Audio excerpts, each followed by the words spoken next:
मर्यादा पुरुषोत्तम श्रीराम जिनका सादर नमन करते हों, उन शस्त्रधारी और शास्त्रज्ञ भगवान परशुराम की महिमा का वर्णन शब्दों की सीमा में संभव नहीं।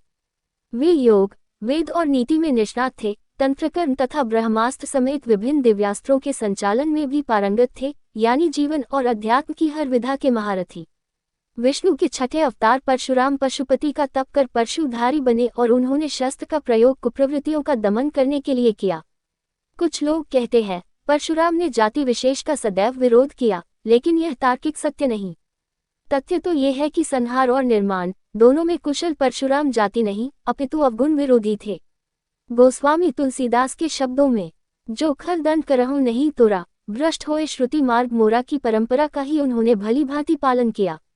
परशुराम ने ऋषियों के सम्मान की पुनर्स्थापना के लिए शस्त्र उठाए। उनका उद्देश्य जाति विशेष का विनाश करना नहीं था। यदि ऐसा होता तो वे केवल है वंश को समूल नष्ट न करते।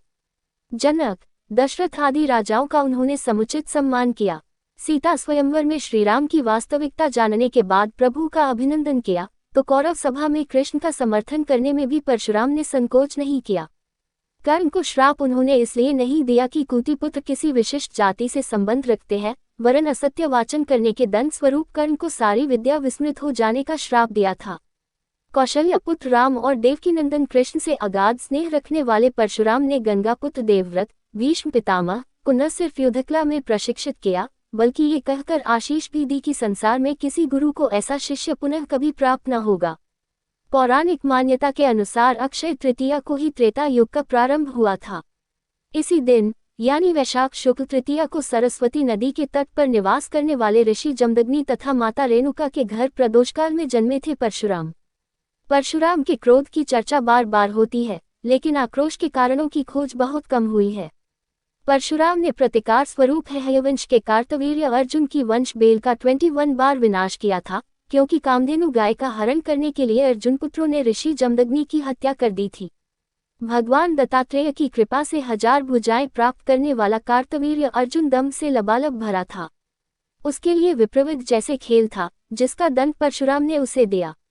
ग्रंथों में ये भी वर्णित है कि सहस्त्रबाहु ने परशुराम के कुल का 21 बार अपमान किया था। परशुराम के लिए पिता की हत्या का समाचार प्रलयातीत था। उनके लिए ऋषि जमदग्नि केवल पिता ही नहीं, ईश्वर भी थे। इतिहास प्रमाण है कि परशुराम ने गंधर्वों के राजा चित्ररथ पर आकर्षित हुई मां रेणुका का पिता का आदेश मिलने पर वध कर दिया था। जमदग्नि ने पितृ आज्ञा का विरोध कर रहे पुत्रों रुक्मान, सुखेन, वसु तथा विश्वानस को जड़ होने का श्राप दिया, लेकिन बाद में परशुराम के अनुरोध पर उन्होंने दयावश पत्नी और पुत्रों को पुनर्जीवित कर दिया। पशुपति भक्त परशुराम ने श्रीराम पर भी क्रोध इसलिए व्यक्त किया क्योंकि अयोध्या नरेश ने शिव धनुष तोड़ दिया था। वाल्मीकि रामायण के बालकांड में संदर्भ है कि भगवान परशुराम ने वैष्णव धनुष पर शर संधान करने के लिए श्रीराम को कहा। जब वे इसमें सफल हुए, तब परशुराम ने भी समझ लिया कि विष्णु ने श्रीराम स्वरूप धारण किया है।